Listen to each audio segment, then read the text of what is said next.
पढ़ते क्यों हैं? जब जब धन कमाना ही मुख्य है, जीवन का ध्येय है, जीवन धन के बिना चलता नहीं, तो हम पढ़ाई क्यों करते हैं? इस पर हमने चर्चा की थी। तो आज इस बात पर चर्चा करने आई हूँ कि हमें पढ़ाई क्यों करनी चाहिए। तो ध्यान से सुनो और मनन करना जरूर कि इस कथन के पीछे मकसद क्या है। अरे जीवन तो पशु भी जीते हैं, परंतु क्या वे अपने जीवन को हर रोज बेहतर तरीके से जीने के बारे में सोच पाते हैं? नहीं ना। क्यों नहीं सोच पाते? क्योंकि उनके पास सोचने की कला नहीं है। यदि आप एक सफल, सार्थक, सम्मानित, सुखी और आनंदमय जीवन जीने की चाह रखते हैं तो आपको पढ़ना ही होगा। जीवन को कलात्मकता प्रदान करने के लिए पढ़ना ही होगा। अरे इतने फायदे जानकर भी अगर आप नहीं पढ़ना चाहते तो आपको और कोई संवार नहीं सकता। आपके वेल विशर्स आपको रास्ता तो दिखा सकते हैं, पर उस पर चलना तो आपने ही है।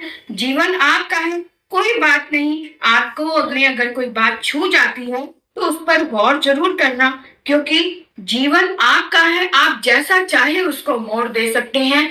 और पढ़ना, मैं तो ये कहूंगी कि पढ़ना सबसे आसान चीज है।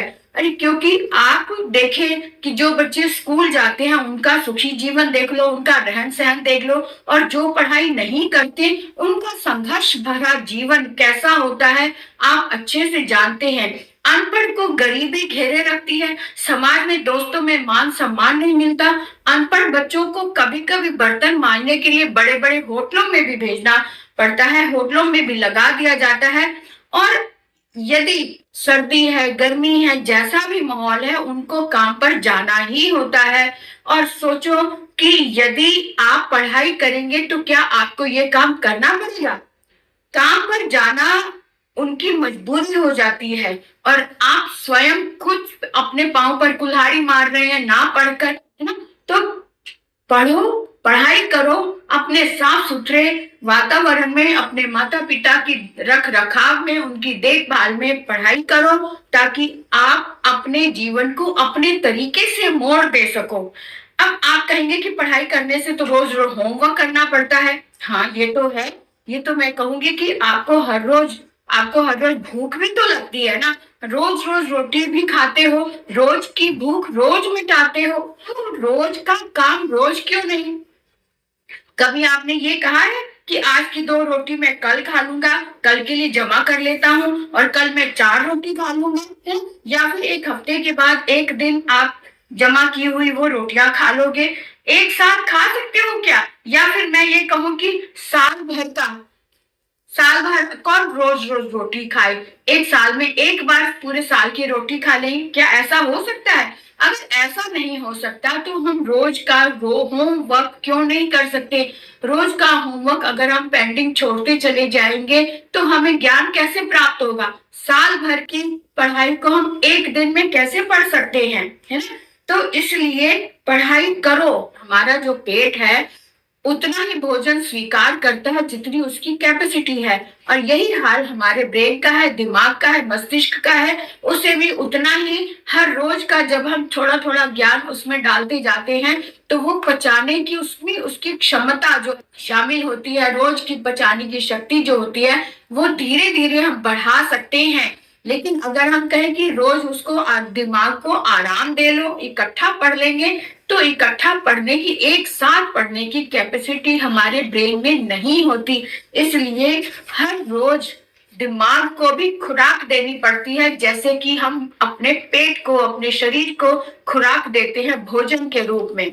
बिल्कुल इसी तरह से हम जब रोज थोड़ा थोड़ा सीखते हैं आप, और इसी सीख के कारण हम बड़े होते हैं और हमें जीवन के उन मोड़ का पता चलता है कि हमारे अंदर विशेषता है, हमारे मन में, हमारे अंदर। तो उसके अनुसार हम डॉक्टर, इंजीनियर, टीचर या जो भी फिलोसफर, जो भी हम बनना चाहे, वो चुनने की हमें क्षमता आ जाती है, और हम अपने तरीके से अपने जीवन को मोड़ दे सकते हैं। तो किसी भी चीज में परिपक्व होने के लिए समय लगता है। अचानक से कुछ नहीं होता, धीरे धीरे धीरे धीरे ज्ञान भरा जाता है, तब जाकर वो कई सालों में व्यक्ति ज्ञानी बनता है।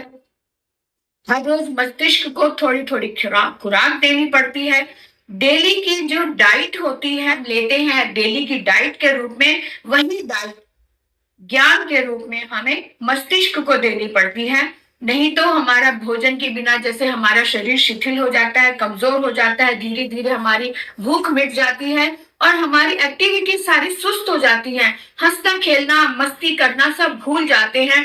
बिल्कुल वैसे ही जीने की कला जो होती है वो हम भूल जाते हैं। बिल्कुल यही बात हमारे ब्रेन के साथ जुड़ी हुई है। हम हर रोज थोड़ा थोड़ा ज्ञान अर्जित करते हैं, थोड़ा थोड़ा ज्ञान पाते हैं और हमारे मस्तिष्क को आदत बन जाती है थोड़ा थोड़ा पढ़ना। एक्सरसाइज से ब्रेन हमारा ठीक से काम कर पाता है और इसी प्रकार से उस ज्ञान को आत्मसात करता है, महसूस करता है और धीरे धीरे हमारे खून में वो, हमारे दिलो दिमाग में वो बातें रचती चली जाती हैं और बड़े होने तक ये बातें हम याद रखते हैं। आपने कभी नोटिस किया है कि जो बात हम बचपन से सीखते आते हैं वो बड़े होने तक भी हमें याद रहती है, क्योंकि हम जब धीरे धीरे कोई चीज सीखते हैं तो वो हमारे कण कण में बस जाती है और वो उसे हम कभी नहीं भूल पाते हैं। लेकिन जिस ज्ञान को हम अचानक से बड़े होकर सोचे कि अब हम बड़े बड़े श्लोक भी पढ़ ले, है ना, बड़े बड़े ग्रंथ वगैरह पढ़ ले, तो वो पॉसिबल नहीं है, क्योंकि एक साथ में ना तो हम भोजन पूरे साल का कर सकते हैं, ना ही हम पूरे साल की पढ़ाई कर सकते हैं, या बचपन की पढ़ाई हम बड़े होकर सोचे कि एक दिन में पढ़ लें, तो ऐसा संभव नहीं है। और आपने देखा है कि जब हम बचपन से पढ़ते चले आते हैं, धीरे धीरे ज्ञान को बढ़ाते हैं, तो वो ज्ञान हमारे अचेतन मन में स्टोर होता चला जाता है और जब जब उस ज्ञान की जब जरूरत पड़ती है तब ब्रेन जो है वो बड़ी स्मार्टली उसका उपयोग करता है। वो हमें समय समय पर दिखाता भी है और हमें व्यवहार करना भी सिखाता है और उस ज्ञान की उपयोगिता भी सिखाता है। बस ये छोटी छोटी सी बारीकियां हैं जो हमें समझनी है, जिसके लिए हमने पढ़ना जरूरी है। हम जब पढ़ते हैं तो हमारे व्यक्तित्व में चमक आती है और व्यक्तित्व में जब चमक आती है तो हम समाज का सामना ठीक से कर पाते हैं और जब हम सामना ठीक से कर पाते हैं तो हमारे अंदर प्राकृतिक रूप से जो रिचनेस आ जाती है वो अनपढ़ में नहीं